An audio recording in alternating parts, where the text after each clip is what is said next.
sommes dans la joie de nous retrouver encore en ce jour dans le cadre de notre émission à Bible ouverte pour écouter encore la parole de notre Dieu. Oui, il est vrai que tous les jours ne se ressemblent pas, toutes les semaines ne se ressemblent pas. Et lorsque on jette un coup d'œil, on examine le temps qu'il fait aujourd'hui à travers le monde, ce temps est en train de s'aggraver encore davantage. Alors c'est ainsi que nous devons continuer à écouter Dieu, à rechercher la face de notre Dieu, à implorer sa miséricorde et sa compassion. Alors sans plus tarder, nous voulons prier le Seigneur. Père, nous voulons te dire une fois de plus merci, dans le nom glorieux et puissant de Jésus-Christ, notre Seigneur et notre Sauveur, Dieu Tout-Puissant et notre Père. Merci parce qu'en ce jour, toi, le Dieu très haut, le maître des temps, des circonstances, tu es au contrôle de toute la situation à travers le monde. Et il n'y a aucun détail qui puisse t'échapper. Et c'est ça qui nous donne à nous, ton Église, nous, ton peuple, cette assurance que notre Dieu est au contrôle de la situation et que nous sortirons vainqueurs. Nous voulons te dire merci pour l'opportunité que tu nous donnes en ce jour d'écouter encore ta parole, Seigneur, car c'est elle qui a la puissance de guérir, de sauver, de délivrer, de restaurer, de faire triompher, de faire triompher.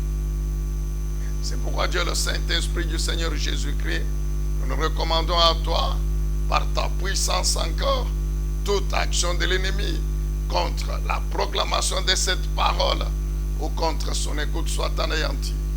Fais-nous grâce aujourd'hui encore d'être juste un canal que tu utilises pour que ta parole bénisse ton peuple. Nous prions au nom de Jésus, notre Seigneur et notre Sauveur. Nous disons tous Amen. Et nous acclamons le Seigneur, Dieu Tout-Puissant. Bien-aimés peuple de Dieu, nous sommes donc dans la joie de nous retrouver encore en ce jour au pied de notre Seigneur pour écouter sa parole. N'oubliez pas que depuis la semaine passée, nous parlons sur cette pensée. Quel temps fait-il à l'horloge de notre Dieu pour le monde? Quel temps fait-il à l'horloge de Dieu pour l'humanité?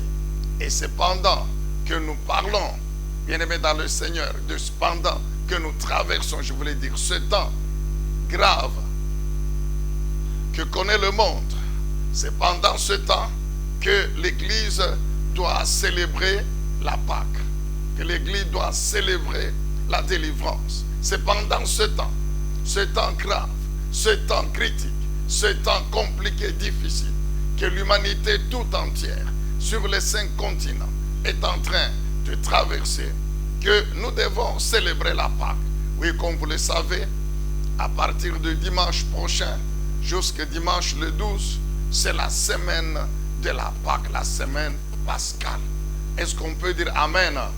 Alors, avant d'entrer dans le vif du sujet, laissez-moi vous demander d'ouvrir vos Bibles et nous allons dans Zacharie chapitre 9. Zacharie chapitre 9, nous lisons le verset 9. Zacharie 9, 9. La Bible dit ceci, c'est la version Vie Nouvelle. Réjouis-toi, fille de Sion. Lance des acclamations, fille de Jérusalem. Voici qui vient à toi. Il est juste et victorieux.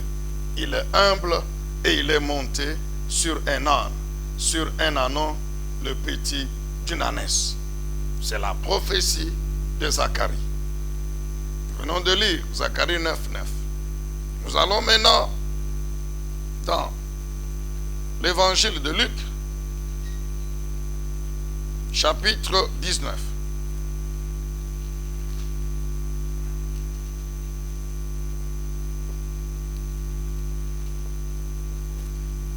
Luc chapitre 19, et nous lisons à partir du verset 36. Luc 19, 36. À mesure qu'il avançait, les gens étendaient leurs vêtements sur le chemin. Déjà, il approchait de Jérusalem. vers la descente du mont des Oliviers. Alors toute la foule des disciples, remplis de joie, se mirent à adresser à haute voix des louanges à Dieu pour tous les miracles qu'ils avaient vus. Ils disaient, béni soit le roi qui vient au nom du Seigneur, paix dans le ciel et gloire dans le lieu très haut. Du milieu de la foule, quelques pharisiens dirent à Jésus, Maître, reprends tes disciples. Et il leur répondit, je vous le dis, si eux se taisaient, les pierres crieront. Est-ce qu'on peut dire Amen? Bien-aimés dans le Seigneur, nous étions donc en train de dire ceci, que pendant ce temps grave, pendant ce temps difficile, que l'humanité tout entière est en train de traverser, l'Église est appelée à célébrer, à commémorer la Pâque, à commémorer la Pâque, à commémorer la délivrance que le Seigneur Jésus-Christ a opérée dans l'humanité. Nous savons, bien aimés dans le Seigneur, que lorsqu'on rentre dans l'histoire de l'Église, tout avait commencé le dimanche. Dimanche que l'Église, certaines églises comme l'Église catholique, qualifient de dimanche des rameaux. C'est-à-dire ce dimanche qui a précédé le dimanche de la résurrection, qui est intervenu 7 jours après. Ce dimanche où le Seigneur Jésus est entré triomphalement à Jérusalem. Lorsque vous prenez Luc chapitre 19, vous lisez à partir du 28e verset, du 28e jusqu'au verset 40, ou bien vous pouvez le lire dans Jean chapitre 12, verset 12 à 19, la Bible parle de l'entrée triomphale du Seigneur Jésus-Christ à Jérusalem.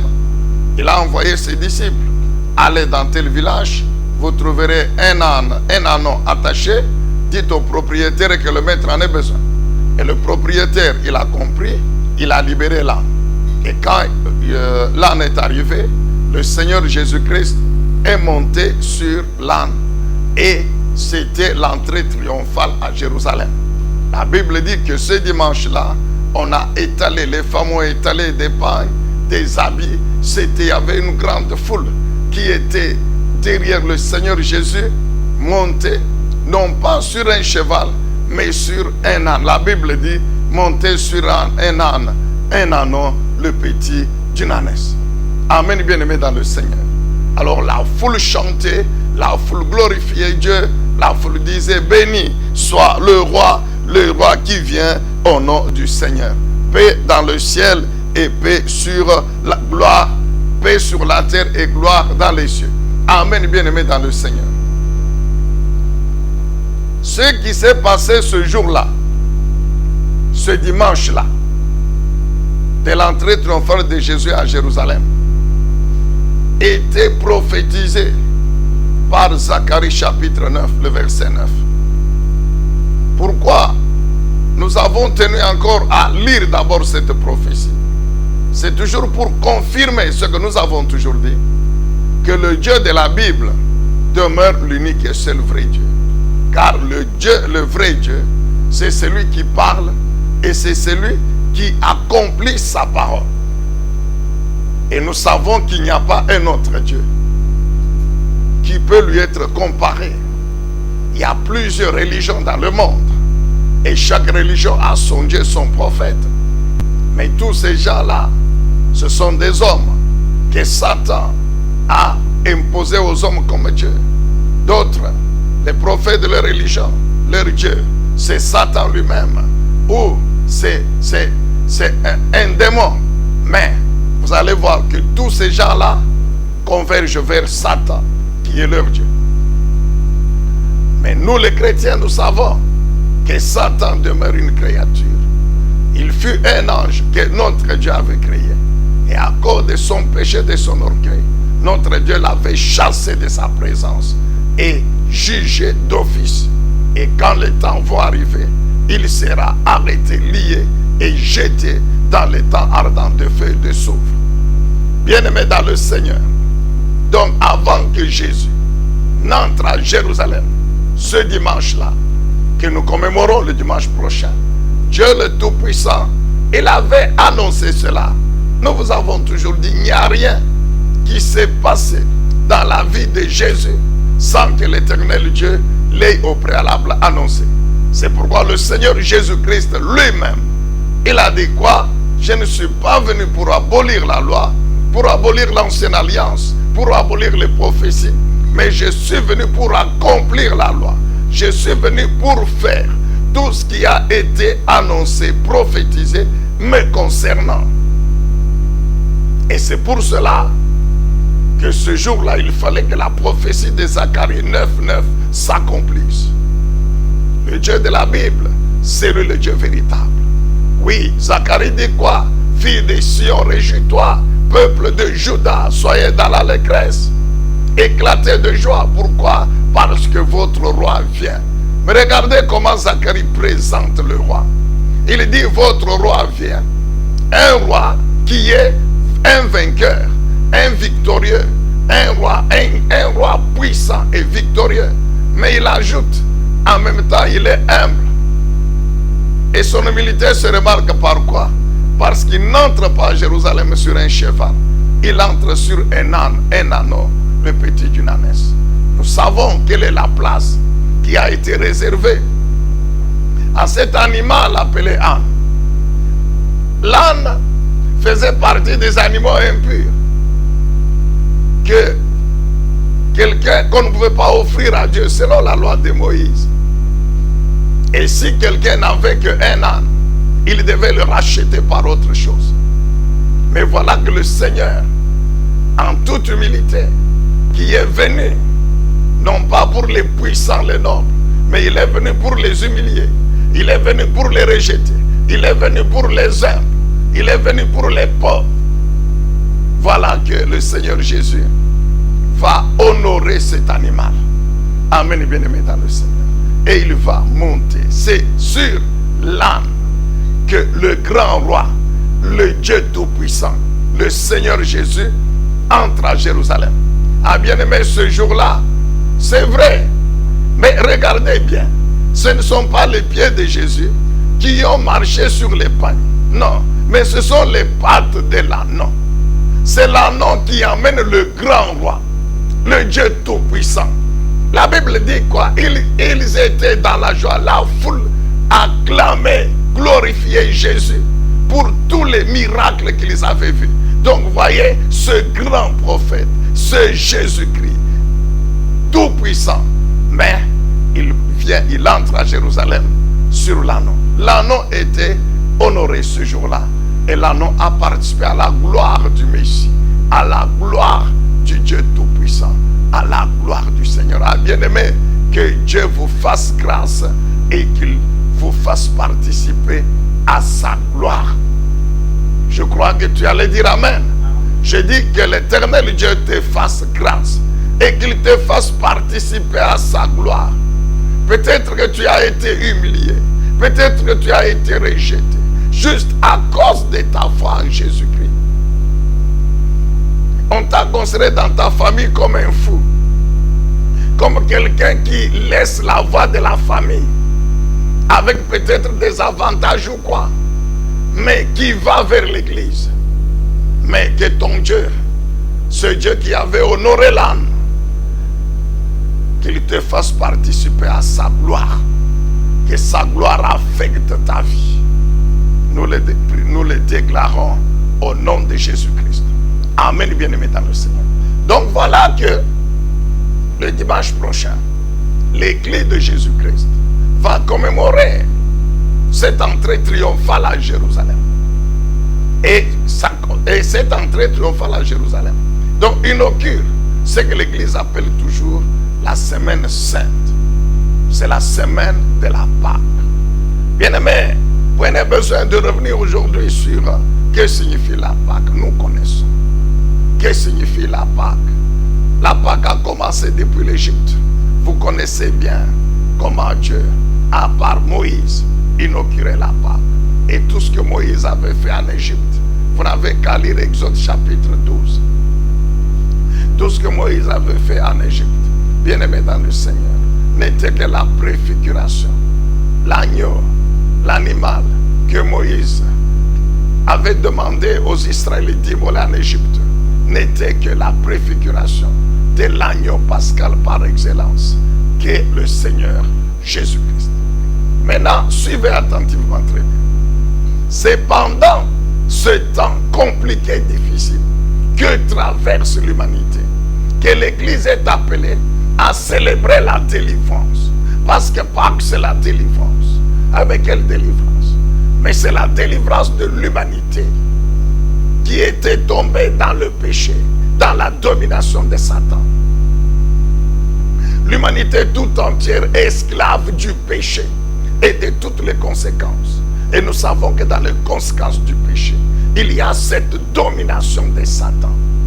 Bien-aimés dans le Seigneur, nous le savons tous très bien, que à partir du jour où Adam et Ève ont péché contre Dieu, en écoutant la parole de Satan, désobéissant automatiquement à la parole de Dieu, automatiquement ce jour-là, ils ont transféré le pouvoir spirituel que Dieu leur avait donné sur toute la création, dans les trois sphères, les cieux, les eaux, la terre. Ils ont transféré ce pouvoir-là à Satan. Ce qui fait que depuis ce jour-là, Satan a repris la domination dans l'univers. Parce que l'homme a péché et automatiquement a eu transfert. Il a fallu que Jésus vienne. Donc depuis le jour où Adam et Ève ont péché, l'humanité tout entière est tombée dans la malédiction et la domination de Satan. Il fallait que Jésus vienne. Quand vous lisez l'Épître aux Romains, chapitre 5, etc., l'apôtre Paul l'explique très bien. Comment, à partir du péché d'un seul, toute l'humanité est tombée dans la désobéissance, dans la malédiction, dans le péché, est tombée sous l'esclavage de la puissance du péché, est tombée sous la domination de Satan. Mais aussi, par un seul, Jésus-Christ, l'humanité a été sauvée, a été délivrée de cet esclavage, de cette domination de Satan.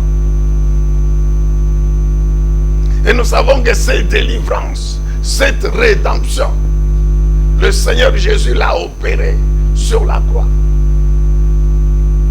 Et les événements qui ont marqué cette semaine sainte de la Pâque, c'est le jeudi que ça a commencé, selon le calendrier historique de l'Église. C'est le jeudi, le soir où il a été arrêté.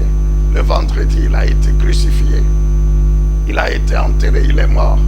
Il a été enterré.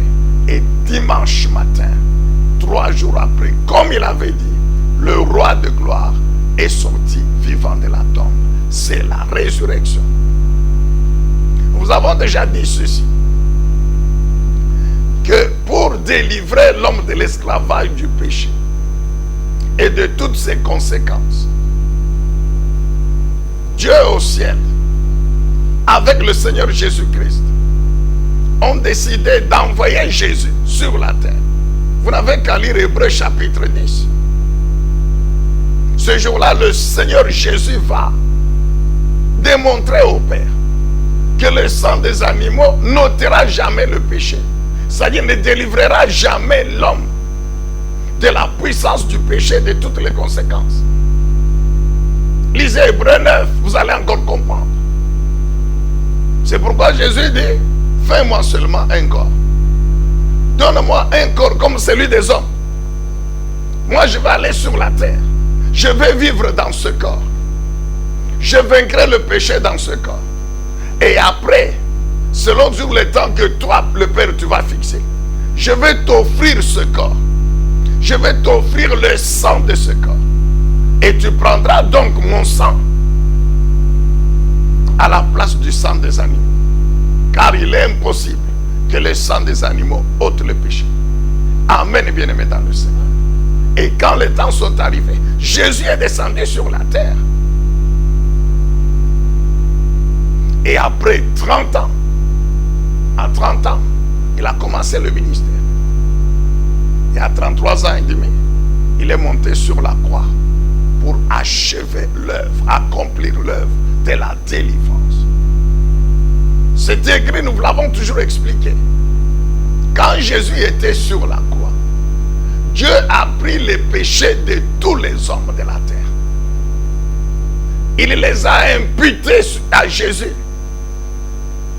Et il a pris la justice de cet homme Jésus, qui a vécu sur la terre 33 ans et demi sans commettre des péchés.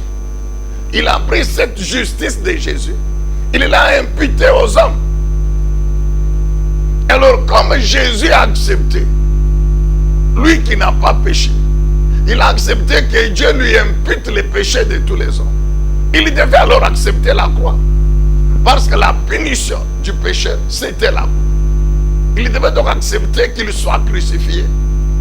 Et qu'au travers de la croix, de tout ce qu'on devait faire sur son corps, le sang coule de son corps.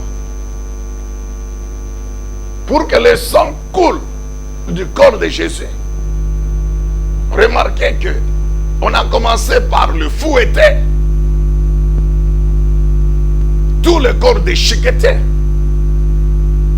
On a pris une couronne d'épines, on a enfoncé dans sa tête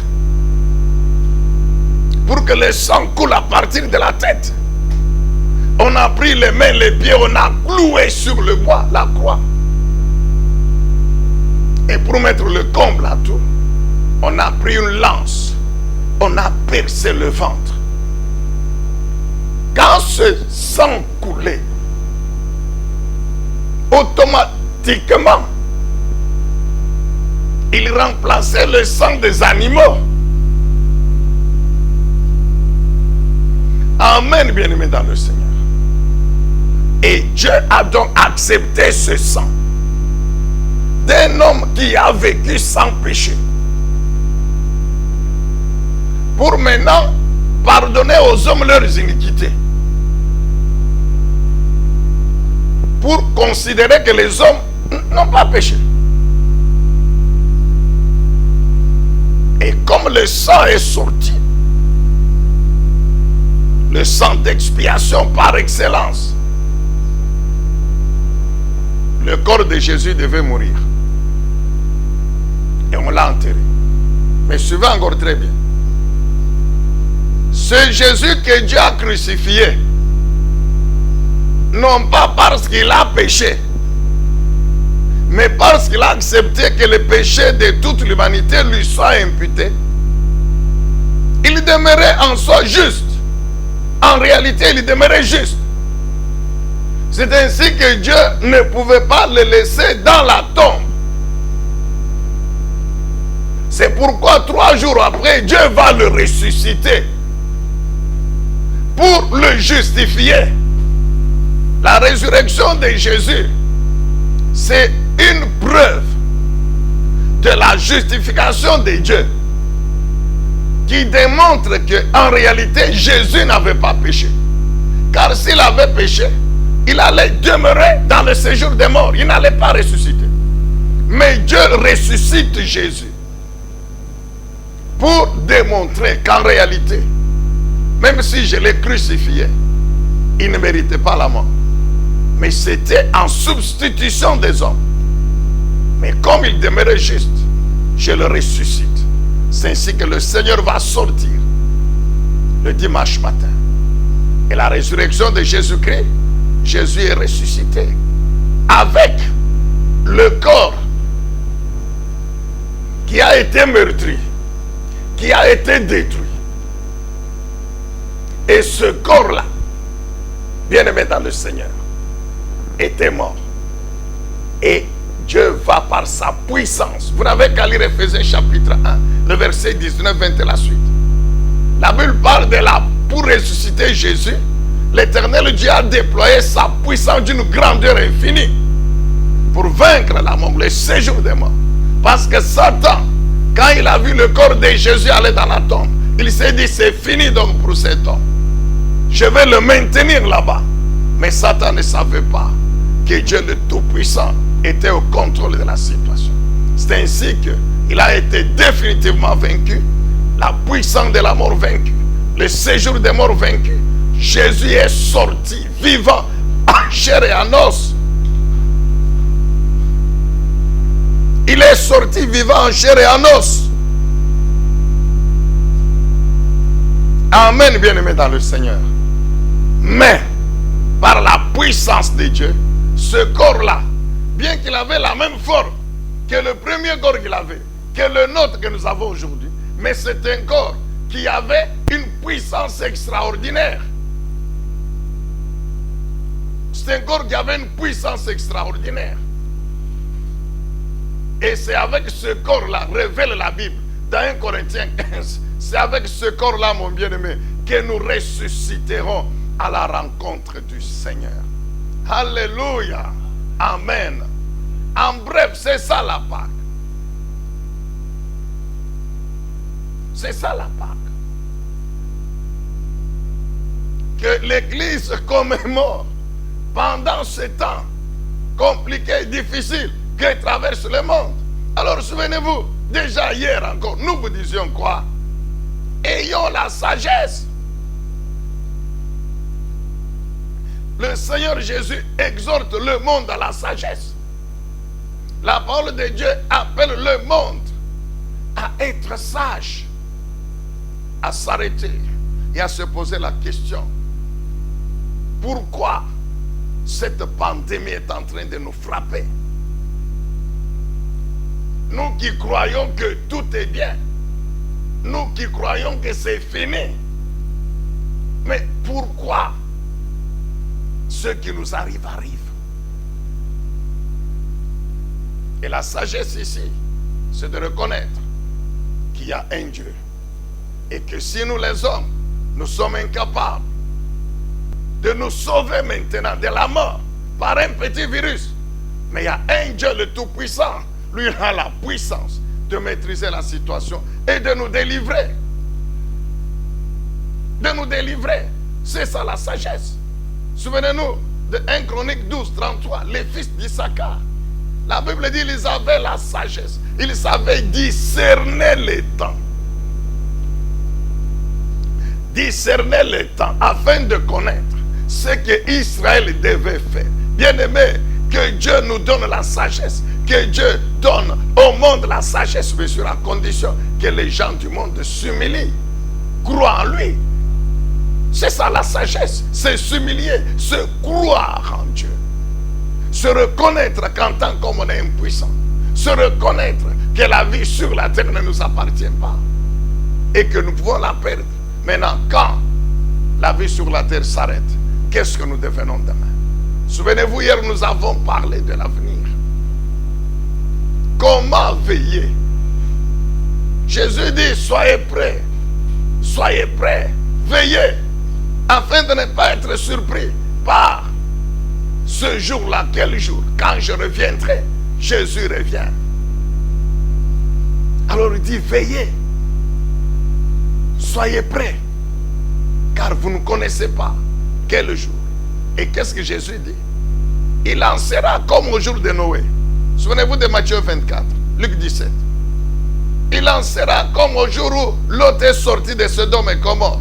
Les gens ne se souciaient de rien. Bien aimé, ces événements-là, bien sûr, c'est Dieu qui était l'auteur du déluge. C'est Dieu qui avait frappé Sodome et Gomorrhe à cause du péché des hommes. Mais nous avons dit que Dieu ne nous a pas dit que c'est lui qui frappe le monde aujourd'hui avec le coronavirus, non. Mais c'est un événement malheureux qui est en train de détruire l'humanité. Tout est stoppé, tout est stoppé. Des entreprises qui ferment, des avions bloqués sur les tarmacs des aéroports. Bien aimé, tout le monde est à l'arrêt. Le monde est à l'arrêt. Par un seul petit virus. C'est pourquoi nous devons avoir la sagesse. Et à l'occasion de la Pâque, de la délivrance, bien aimé, le péché a des conséquences. Mais Jésus est venu délivrer le monde du péché, de l'esclavage, du péché et de ses conséquences. C'est pourquoi, bien aimé dans le Seigneur, toi qui écoutes cette parole, qui n'as pas encore cru en Jésus-Christ, parce que tu es membre d'une autre religion que la religion chrétienne, ou bien tu n'es membre d'aucune religion, mais tu écoutes cette parole, arrête-toi, réfléchis, crois en Jésus-Christ, mon frère. Regarde, il y a des milliers de gens qui sont en train de mourir en Europe, en Amérique, en Asie. Des milliers de gens qui sont en train de mourir. Même en Afrique, ils ont commencé aussi à mourir. Maintenant, pose-toi la question. Même si toi, tu ne meurs pas par le coronavirus, mais tu mourras un jour. Quand toi, tu vas. Regardez un peu tous ces gens-là qui meurent, qui ne sont pas des chrétiens, qui n'ont pas cru en Jésus-Christ. C'est malheureux pour eux. Parce que de l'autre côté, bien-aimé, ce n'est pas parce que si tu es païen et que tu meurs par le coronavirus ici, ce n'est pas une justification pour toi devant Dieu, non. Non, mon frère. Donc, imaginez la situation de toutes ces personnes, tous ces hommes, ces femmes qui sont morts, tués par le coronavirus, mais qui n'ont jamais été chrétiens, qui n'ont pas cru en Jésus-Christ. Mais les âmes de ces gens, automatiquement, il n'y a que le jugement qui les attend. Il n'y a que le jugement qui les attend. Ils ne vont pas dire non, non, nous on ne croyait pas qu'on allait mourir par le coronavirus, nous avons été surpris. Ah oui, mais avant de mourir par le corona, l'évangile est toujours prêché. Pourquoi ils n'ont pas cru en Jésus avant que le coronavirus n'arrive? Maintenant que le corona est en train de tuer, pourquoi vous refusez de croire en Jésus-Christ? Pourquoi vous refusez de croire en Jésus-Christ? Mais donc la sagesse discerne le temps. Comprends que c'est maintenant que tu dois t'arrêter et croire en Jésus, car ce que tu fais là, ce que tu es là sur la terre, peut s'arrêter d'instant à l'autre. Ça peut s'arrêter. Regarde, tu avais le projet de voyage. Beaucoup avaient des projets de voyage. Mais aujourd'hui, tu vas entrer dans quel avion? Quel pays va te recevoir? Donc tu comprends que malgré l'argent que tu as, malgré tout, aujourd'hui là, même si c'est ton propre avion, mais puisque tu dois aller au sud et que Djobourg, l'aéroport est fermé, tu vas aller avec où? Amen, bien-aimé dans le Seigneur. Donc, pendant que l'Église est en train de commémorer la Pâque, la délivrance de l'humanité par le Seigneur Jésus, délivrance de l'esclavage, de la puissance du péché et de toutes les conséquences, dont la domination de Satan. Vous savez, dans les conséquences du péché, mais il y a la vie éternelle dans l'enfer. Il y a la vie éternelle dans l'enfer. Tout ne s'arrête pas sur la terre. Quand maintenant tu vas quitter la terre, tu vas dans le monde spirituel, le jugement t'attend. Alors c'est pourquoi ayons la sagesse. Maintenant, quant à vous les chrétiens, nous terminons par là. Maintenant que vous, chrétiens, église, vous commémorez la délivrance, la Pâque, la délivrance que votre Seigneur vous a accordée. Mais c'est le temps que vous devez veiller, veiller, veiller. Nous rentrons toujours dans Matthieu chapitre 24. Nous rentrons dans Matthieu chapitre 25. Souvenez-vous, hier nous avons parlé de la parabole des 10 vierges. Des 10 jeunes filles plutôt. 10 jeunes filles. Parmi lesquelles 5 sages, 5 insensés. Et nous avons dit que les 5 sages, ce sont ces chrétiens qui réellement sont prêts tous les jours. Ils veillent. Ils ne sont pas, ils veillent, ils ne sont pas dans le sommeil spirituel. Ils sont prêts. Que si la trompette sonnait maintenant, ils seront enlevés. Mais les 5 jeunes filles insensées, c'est ça les chrétiens qui sont tombés dans le sommeil spirituel. Alors nous vous exhortons de relire encore Romains chapitre 13. Romains chapitre 13, l'apôtre Paul exhorte. Allons dans Romains chapitre 13, nous sommes en train de terminer. Romains chapitre 13.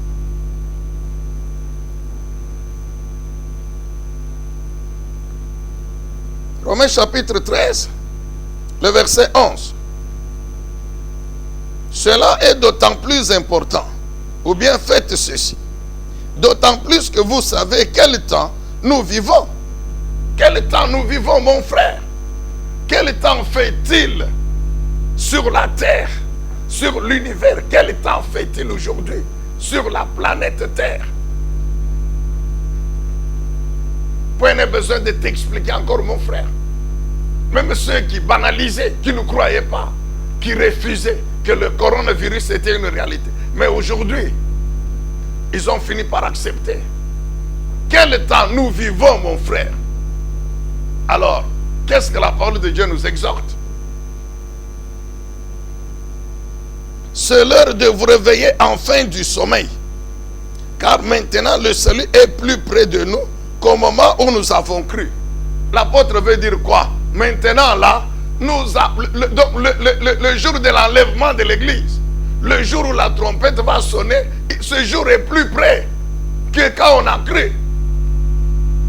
Alors il faudra que quand la trompette va sonner, le Saint-Esprit nous trouve spirituellement dans des conditions favorables à ce qui nous enlève. Alors si toi tu es tombé dans le sommeil spirituel, c'est le temps de te réveiller, mon frère. Tu es en train de te demander, mais le sommeil spirituel comment? Écoute attentivement. La nuit est bien avancée, le jour approche. Débarrassons-nous donc des œuvres des ténèbres et revêtons les armes de la lumière. La nuit avancée, c'est quoi? C'est cette période sombre. C'est ce temps qu'il fait aujourd'hui, mon frère. 8 milliards d'hommes sur la terre. Moins de 2 milliards de chrétiens véritables. Donc le péché, l'incrédulité domine. La domination de Satan, elle est terrible. C'est ça les ténèbres dans lesquelles les hommes sont plongés pendant ce temps. Et ce qui est malheureux, c'est que des chrétiens qui doivent être lumière, mais à cause de la vie du péché, sont dans les ténèbres. C'est ça le sommeil spirituel. Ce sont ces chrétiens qui ne vivent plus, qui ne sont plus la lumière. Souviens-toi de Matthieu chapitre 5, verset 16, verset 14. Qu'est-ce que le Seigneur Jésus dit? Vous, mes disciples, les chrétiens, vous êtes la lumière du monde. C'est-à-dire la lumière des gens qui sont dans le monde. Jésus veut dire que les gens qui sont dans le monde sont dans les ténèbres. Et ici, ces ténèbres spirituelles qui comprennent le péché, les conséquences du péché, la domination de Satan et toutes les vies détruites par les œuvres, par les puissants des ténèbres. Ça, ce sont les païens. Maintenant, nous les chrétiens, nous sommes la lumière. Là où il y a la lumière, mais il y a la vie de sainteté, de justice, par rapport à la parole de Dieu, par rapport à la foi en Jésus-Christ. Et là où il y a la vie de sainteté, de justice, le péché ne peut plus régner. Et Satan non plus ne peut plus régner. Maintenant, qu'est-ce que le Seigneur Jésus dit au verset 16, Matthieu 5? Il dit que votre lumière brille au milieu des hommes, afin qu'ils voient que votre bonne manière d'agir. Donc la lumière des chrétiens qui doit briller au milieu des hommes, c'est cette vie qui est conforme à la parole de Dieu, qui n'est pas conforme au monde. Mais nous trouvons aujourd'hui des chrétiens, surtout maintenant que les églises sont fermées. Oh, surtout maintenant que les églises sont fermées. Même les dimanches, c'est fermé. C'est maintenant qu'on voit qui est réellement chrétien. Maintenant là, que les églises sont fermées, les bars fermés. Ah, très bien. Comme les bars est fermé, et que si je vais dans les bars, on va dire, mais toi, tu es chrétien. Maintenant, c'est quoi? Donc, on s'enivre à la maison.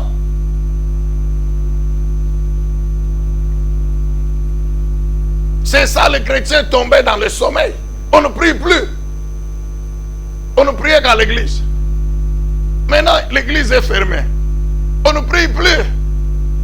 On s'enivre à la maison, on dort. On est tombé dans le sommeil spirituel. On n'écoute plus la parole de Dieu. Quand on ouvre la télévision, c'est pour voir les films. Jamais chercher là où on peut écouter la parole de Dieu. Jamais chercher une vidéo pour écouter la parole de Dieu. Les chrétiens qui sont tombés dans le sommeil. Aujourd'hui, ils sont rentrés dans le monde. Ils sont rentrés dans le monde aujourd'hui. Réveillez-vous, dit le Seigneur Jésus-Christ. L'apôtre Paul dit quoi? L'heure est arrivée pour vous réveiller du sommeil. Jésus a déjà accompli la délivrance. C'est ça ce que nous commémorons la semaine prochaine. Alors toi qui as cru en Jésus-Christ, mais comment peux-tu tomber dans le sommeil? Alors débarrasse-toi des œuvres de la chair. C'est-à-dire, abandonne le péché, mon frère. Abandonne le péché. Tu es tombé dans les ténèbres. Toi qui es déjà chrétien, abandonne le péché. 1 Corinthiens chapitre 5. 1 Corinthiens chapitre 5. Le verset 6. 1 Corinthiens 5, le verset 6. Vous n'avez vraiment pas de quoi être fier. Ne savez-vous pas qu'un peu de levain fait lever toute la pâte? Purifiez-vous donc du vieux levain, afin d'être une pâte nouvelle, puisque vous êtes sans levain. En effet, Christ, notre agneau pascal, a été sacrifié pour nous.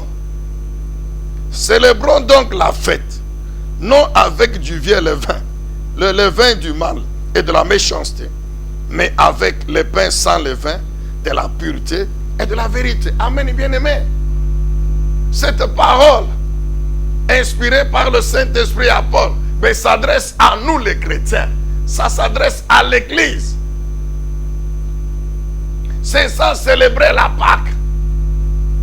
C'est vrai qu'il y a des séminaires qui seront organisés. Il y a des cultes, des messes qui seront faits dans les églises chrétiennes. C'est bien. Mais la célébration ne s'arrête pas là.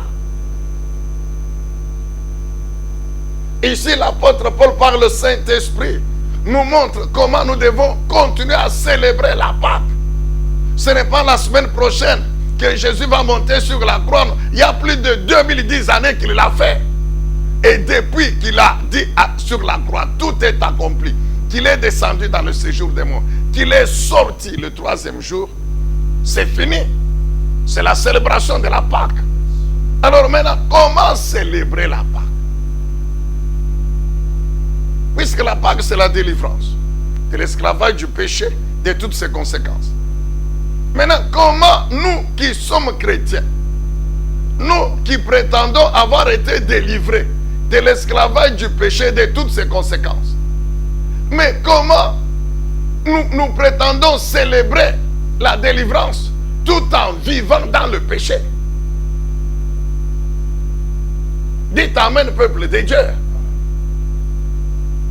Nous ne sommes pas les 5 jeunes filles sages, non. Mais beaucoup de chrétiens aujourd'hui font partie des 5 jeunes filles insensées. Bien aimé, c'est important. Sur toute la terre, dans tous les pays, donc c'est fermé, les églises. C'est bien. Parce qu'il faut éviter les attroupements pour éviter la propagation du virus. Mais la vie chrétienne n'est pas fermée. C'est maintenant que le Saint-Esprit voit effectivement qui sont réellement chrétiens. Alors, comme la semaine prochaine, nous célébrons la délivrance, et que c'est ça notre vie de tous les jours, qu'est-ce que la Bible nous rappelle? Célébrer la Pâque, la fête de la délivrance, la fête de la Pâque. Non pas avec le vieux levain du mal et de la méchanceté, c'est-à-dire non pas en vivant dans le péché. C'est pourquoi l'apôtre Paul dit aux Corinthiens, débarrassons-nous des œuvres des ténèbres. Vous chrétiens qui êtes tombés dans le sommeil, dans le péché, débarrassez-vous des œuvres de la chair. Débarrassez-vous des œuvres de la chair. Aux Corinthiens, il dit quoi? Célébrons la fête avec les pains sans levain, de la pureté et de la vérité. C'est-à-dire quoi? Célébrer la Pâque avec les pains sans levain, de la pureté et de la vérité. Et c'est tout simplement continuer à vivre cette vie de sainteté, de justice, car c'est pour cela que Christ nous a délivrés, qu'il est mort pour nous sur la croix. C'est pourquoi la Bible dit, notre agneau pascal a été immolé. Il a versé son sang pour que nous vivions désormais la vie de justice, de sainteté. À cause de son sang, Dieu a pris notre injustice, lui a imputé. Mais il a pris sa justice, nous a imputé. Dieu nous a déclaré juste pourquoi? Pour que par la vie de sanctification, de sainteté, nous devenions effectivement justes. Et la vie de sanctification, de sainteté, c'est la vie qui est conforme à la vérité. La vérité qui est la parole de Dieu. C'est la vie d'obéissance à la parole de Dieu. Là où il y a l'obéissance à la parole de Dieu, il n'y a pas de péché. C'est pourquoi, au Romains chapitre 13, il dit quoi? Revêtez-vous des armes de la lumière. Revêtons-nous des armes de la lumière. Et quand la Bible parle des armes de la lumière, ce sont les armes que Dieu nous donne pour que nous vivions sans péché, que nous triomphions sur le péché. Et les armes de la lumière, nous les trouvons dans Éphésiens chapitre 6, mon frère. La Bible dit, viens, prenez les armes de Dieu et combattez, car tous les jours, nous combattons contre les puissances spirituelles du monde des ténèbres, de Satan. Et leur objectif, c'est détruire nos vies, et spirituellement, et physiquement, et matériellement. C'est pourquoi la Bible nous exhorte. Prenez, Dieu nous donne ses armes. Éphésiens chapitre 6, note, à partir de 11 jusqu'à 17. Dieu nous donne ses armes. Puisque nous sommes en combat tous les jours, Dieu nous donne les armes. Et la Bible nous montre comment utiliser les armes de Dieu. Les armes de Dieu, il nous les donne. Maintenant, toi chrétien, toi qui ne veux pas demeurer éveillé, toi qui es tombé dans le sommeil spirituel, tu refuses les armes que Dieu te donne. Mais au contraire, tu vis dans le péché. Amen, bien-aimés dans le Seigneur. Donc, et vous, les chrétiens, représentés par les 5 jeunes filles sages, et vous, les chrétiens, entre guillemets, représentés par les 5 jeunes filles insensées, la Bible nous exhorte, la parole de Dieu nous exhorte à pouvoir veiller, à pouvoir nous tenir prêts. Comment? Mais en continuant à vivre la vie de sanctification, d'intégrité, de crainte, d'obéissance à Dieu. Et Dieu nous donne les armes. Parce que cette vie-là, c'est un combat que nous devons livrer. Et Dieu nous donne les armes. Les armes, c'est quoi? C'est la vérité. Éphésiens 6, 11 à 17. C'est la vérité. C'est la justice. C'est l'évangile. C'est la foi. C'est le salut. C'est la parole de Dieu. Et nous avons déjà expliqué à maintes reprises que quand vous allez en profondeur, vous comprendrez que toutes ces armes se résument en une seule, c'est-à-dire la parole de Dieu. La Bible dit, ayez avoré la vérité pour ceinture. Mais la vérité, c'est la parole de Dieu. Jésus dit quoi? Père, sanctifie-les, purifie-les, justifie-les, délivre-les par ta vérité. Ta parole est la vérité. Il dit, vous connaîtrez la vérité, c'est-à-dire ma parole. Et la vérité vous rendra libre. Vous sanctifiera. Sanctifier, c'est mettre à part. C'est la parole de Dieu qui est la vérité. Qui fait que bien qu'étant dans le monde, nous ne vivons pas comme les gens du monde. Nous sommes mis à part tout en étant dans le monde. Notre vie n'est pas comme les gens du monde. Notre vie est conforme à la parole de Dieu. C'est pourquoi la Bible dit, Jésus dit, Père, sanctifie-les par ta parole, qui est la vérité. De même que tu ne peux pas sortir sans la ceinture. Sinon, tu ne seras pas à l'aise. De même, tous les jours, ta vie doit être conforme à la vérité qui est la parole. La cuirasse de la justice. La cuirasse, c'est un instrument dans les combats, dans les guerres, pour se protéger, pour attaquer. Mais c'est la même parole de Dieu qui nous montre les voies de la justice. Donc en mettant en pratique la parole de Dieu, nous devenons de plus en plus justes. Nous marchons sur les voies de la justice tracées par la parole. La Bible parle du zèle. La Bible parle des souliers. Le zèle pour prêcher l'évangile. Quand nous voyons un homme sur la rue, pieds nus, automatiquement on dirait qu'il est fou. Donc de même que tous les jours, nous portons les souliers. De même tous les jours, nous devons prêcher l'évangile. Mais comment prêcher l'évangile? Comment annoncer l'évangile si toi-même tu n'as pas cet évangile? Et l'évangile, c'est la parole de Dieu.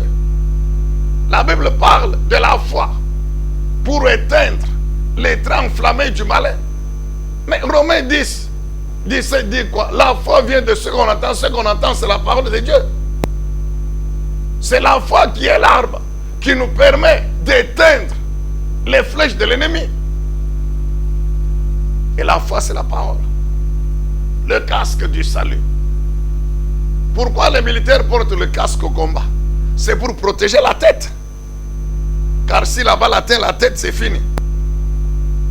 Alors le casque protège. Donc le salut, c'est comme un casque. Quand l'ennemi lance des balles, mais puisque je suis sauvé, automatiquement, dans les vertus du salut, dans les bénédictions liées au salut, à la protection de Dieu. Et le salut, c'est toujours par la parole de Dieu. Et enfin, la Bible parle de l'épée de l'esprit, qui est la parole de Dieu. C'est-à-dire quoi? Quand nous proclamons la parole, qui comprend les armes offensives et défensives, c'est comme l'épée que nous mettons entre les mains. Écoutez bien, aimés dans le Seigneur. Nous sommes en train de terminer. La parole de Dieu, c'est pour notre esprit. Et c'est dans l'esprit de l'homme que le Saint-Esprit habite. Souvenez-vous de 1 Corinthiens, chapitre 3, verset 16. Et chapitre 9, chapitre 6, verset 19. La Bible dit quoi? Que tu es le temple, nous sommes le temple du Saint-Esprit. Par l'Esprit de Dieu qui habite en nous. Le temple de Dieu. Par le Saint-Esprit qui habite en nous. Le Saint-Esprit habite dans l'esprit de l'homme. Mais comme l'esprit de l'homme est dans le corps, automatiquement il est aussi dans le corps. Et la parole de Dieu, c'est pour l'esprit de l'homme. Lorsque cette parole est dans ton esprit, et que maintenant tu ouvres la bouche de ton corps pour libérer cette parole qui est dans ton esprit, tu donnes maintenant au Saint-Esprit qui est dans ton esprit les armes pour maintenant combattre, car c'est sa puissance. C'est Dieu qui combat. Mais nous devons donner à Dieu les armes que lui-même nous a données. C'est pourquoi la Bible dit, ceux qui plongent leur regard dans la parole de Dieu, dans les Saintes Écritures, sont bénis. Parce que quand nous plongeons le regard, c'est quoi? C'est méditer la parole, c'est lire la parole, c'est la retenir, la mettre dans le cerveau de notre tête, dans la mémoire. Et quand nous devons combattre, nous faisons sortir ces armes. Amen, bien-aimés dans le Seigneur. Donc c'est ça, se revêtir des armes de Dieu. C'est tout simplement utiliser la parole de Dieu, vivre par la parole de Dieu, s'appuyer sur la parole de Dieu tous les jours. Et nous avons la victoire. Amen, bien-aimés dans le Seigneur. Et quand nous vivons nos vies conformes à la parole de Dieu, nous célébrons la Pâque. Nous célébrons la fête de la Pâque. Comme l'apôtre Paul dit aux Corinthiens, 1 Corinthiens 5, non pas en vivant dans le péché, mais en vivant dans la vérité, dans la justice, dans la sainteté, obéissant tous les jours à la parole de Dieu. En ce moment-là, bien-aimés, Dieu va nous donner la victoire. Et cette victoire va nous faire triompher pendant ce temps. Une victoire non seulement spirituelle, mais qui va se transformer même sur le plan physique. C'est à cause de cela que nous les chrétiens, saints et justes, nous avons la foi que Dieu notre Père va nous protéger contre la destruction qui est en train d'envahir le monde aujourd'hui. C'est pourquoi nous les chrétiens, nous avons l'assurance que notre Dieu va nous protéger. Parce que nos vies, c'est sa vie. Jésus dit quoi? Je suis le bon berger. Je donnais ma vie à qui? Aux brebis, pour qu'ils la vivent.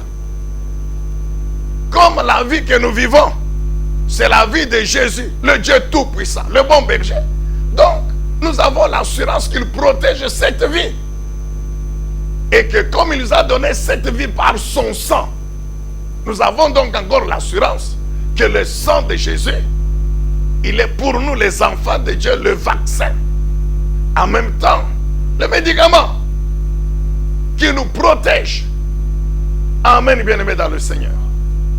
Par conséquent, tu comprends, tu dois donc célébrer la Pâque, la délivrance, non pas avec le vieux levain du mal, de la méchanceté, mais avec le pain sans levain de la pureté et de la vérité.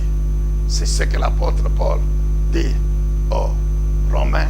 Réveillez-vous du sommeil, débarrassez-vous des œuvres des ténèbres, des œuvres de la chair, revêtez-vous des armes de Dieu, revêtez-vous de Jésus-Christ. Amen. Que Dieu soit loué, que Dieu soit béni. Est-ce qu'on peut dire tous Amen et acclamer le Seigneur Dieu Tout-Puissant? Alléluia. Merci notre Dieu. Amen.